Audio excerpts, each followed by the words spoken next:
What is the secret that makes some people instantly magnetic? They connect easily, earn trust, handle disagreements without creating enemies, and make others feel valued. Dale Carnegie believed these abilities were not natural gifts, but skills anyone could learn. In his classic book, How to Win Friends and Influence People, he shares practical principles for building relationships, communicating effectively, becoming more persuasive, and bringing out the best in others. First published in 1936, the book's message remains relevant today. Success depends not only on what we know, but also on how well we understand and interact with people. In this summary, we will explore the book's most important lessons and how to apply them in everyday life. Part 1. Fundamental Techniques in Handling People. The first principle is simple but difficult. Do not criticize, condemn, or complain. When someone makes a mistake, our natural reaction may be to point it out immediately. We think criticism will help the person improve, but criticism often has the opposite effect. When people feel attacked, they usually become defensive. Instead of examining their actions, they justify themselves. Even when the criticism is correct, resentment can prevent them from accepting it. Carnegie does not suggest ignoring every problem. His point is that blame is rarely the most effective way to create change. Before criticizing someone, try to understand why they acted as they did. Consider their pressures, fears, motivations, and circumstances. Understanding does not mean approving of bad behavior. It simply helps you respond more intelligently. The second principle is give honest and sincere appreciation. People have a deep desire to feel valued. They want their effort, character, and contributions to be noticed. Appreciation is different from flattery. Flattery is usually exaggerated, manipulative, or insincere. Genuine appreciation is based on something real. Instead of offering vague praise such as, "You're amazing," identify exactly what the person did. "Well," you might say, "You explained that complicated idea very clearly," or, "I appreciate how calmly you handled that situation." Specific appreciation feels believable. It helps people recognize their strengths and motivates them to continue using those strengths. The third principle is create an eager desire in the other person. When we want something, we often focus on our own needs. A business owner wants employees to work harder. A parent wants a child to study. A salesperson wants a customer to buy. A manager wants a team to support a new plan. But other people are usually more interested in their own goals than ours. To influence someone, explain how the idea connects with what they want. Instead of saying, "I need you to finish this today," explain why completing it benefits the project, the customer, or the person's own objectives. Influence begins when we stop asking, "How can I make this person do what I want?" and start asking, "Why would this person want to do it?" Part 2. 6 ways to make people like you. The first lesson in this section is, become genuinely interested in other people. Many people try to become interesting. They talk about their achievements, experiences, opinions, and problems. Carnegie recommends a different approach. Become interested. Ask people about their work, families, interests, challenges, and ambitions. Listen carefully to their answers. Remember details and follow up later. This must be sincere. People can usually detect when questions are being asked only as a technique. Real curiosity strengthens relationships because it sends a powerful message. Your life matters, and I am willing to pay attention. The second lesson is, smile. A smile communicates warmth, openness, and goodwill before a conversation even begins. This does not mean forcing a cheerful expression during painful or serious situations. It means recognizing that our facial expressions affect the atmosphere around us. A sincere smile can make an introduction more comfortable, reduce tension, and make others feel welcome. It can even influence our own emotions. Acting with warmth sometimes helps us begin to feel warmer. The third lesson is, remember that a person's name is important to them. A person's name is closely connected to their identity. Remembering and using someone's name shows attention and respect. Forgetting it repeatedly may unintentionally suggest that the person was not important enough to remember. To improve your memory, repeat the name naturally during the first conversation. connect it with something memorable about the person, and use it again when saying goodbye. The purpose is not to insert someone's name into every sentence. It is to acknowledge the individual rather than treating them as anonymous. The fourth lesson is, be a good listener and encourage others to talk about themselves. Good conversation is not about speaking continuously. It is about creating an exchange in which people feel heard. Many of us listen only long enough to prepare our next response. We interrupt, offer solutions too quickly, or redirect the conversation toward our own experiences. Carnegie encourages active listening. Give the speaker your full attention. Ask questions that help them explain. Avoid interrupting unnecessarily. Listen for the emotion beneath the words, not just the facts. People often leave a conversation feeling that someone was fascinating, when in reality that person simply gave them space to speak. The fifth lesson is, talk in terms of the other person's interests. Before meeting someone, learn what matters to them. A potential client may care about reducing costs. A colleague may be interested in technology. A neighbor may enjoy gardening. A student may be passionate about music. Discussing topics that matter to others helps build a natural connection. This does not require pretending to share every interest. You can be honestly curious about why the subject matters to them. The sixth lesson is, make the other person feel important, and do it sincerely. Most people want to feel respected and recognized. Small acts can communicate importance.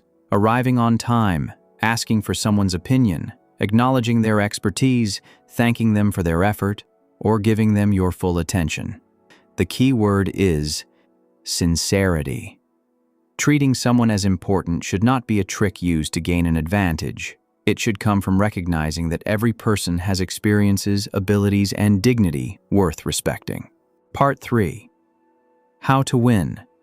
People to your way of thinking. Carnegie begins this section with a surprising lesson. The best way to win an argument is to avoid it. Winning an argument does not always mean changing someone's mind. You may prove that the other person is wrong, but leave them feeling embarrassed or resentful. They may accept your conclusion publicly while rejecting it privately. When a disagreement begins, look for common ground. Ask questions. Try to understand the reasoning behind the other person's position. The goal should not be to defeat someone. The goal should be to solve the problem. Carnegie also advises, show respect for other people's opinions. Never begin by saying you are wrong. Directly declaring that someone is wrong challenges both their idea and their pride. A softer approach creates room for discussion. You might say, I see it differently, or I may be missing something, but here is how I understand the situation. This language does not weaken your position. It reduces defensiveness, making it easier for both sides to examine the facts. Another principle is, when you are wrong, admit it quickly and clearly. Many conflicts become worse because people protect their pride even after realizing they made a mistake. A sincere admission can reduce tension. Saying, I made the wrong decision and I should have handled it differently, shows confidence and responsibility. Admitting mistakes does not make you weak. It often makes you more trustworthy. Carnegie also recommends beginning conversations in a friendly way. A harsh tone creates resistance, while a calm and respectful approach encourages cooperation. Another useful technique is to start with points of agreement. Instead of focusing immediately on the conflict, identify shared goals. For example, we both want this project completed successfully, or we both want the customer to receive the right solution. Agreement on the goal makes it easier to discuss different approaches. Carnegie then advises, let the other person do most of the talking. When trying to persuade someone, we may overload them with explanations, but people often need to express their concerns before they are ready to consider our ideas. Listen first. Ask questions. Allow them to explain their position completely. You may discover that the disagreement is smaller than it appeared, or that the person has information you did not possess. Another powerful principle is, let the other person feel that the idea is partly theirs. People are more committed to plans they help create. Instead of presenting a finished solution, invite participation. Ask, how would you approach this? Or, What changes would make this plan work better? Genuine involvement builds commitment. Carnegie also emphasizes seeing situations from the other person's point of view. Ask yourself, what does this look like from their position?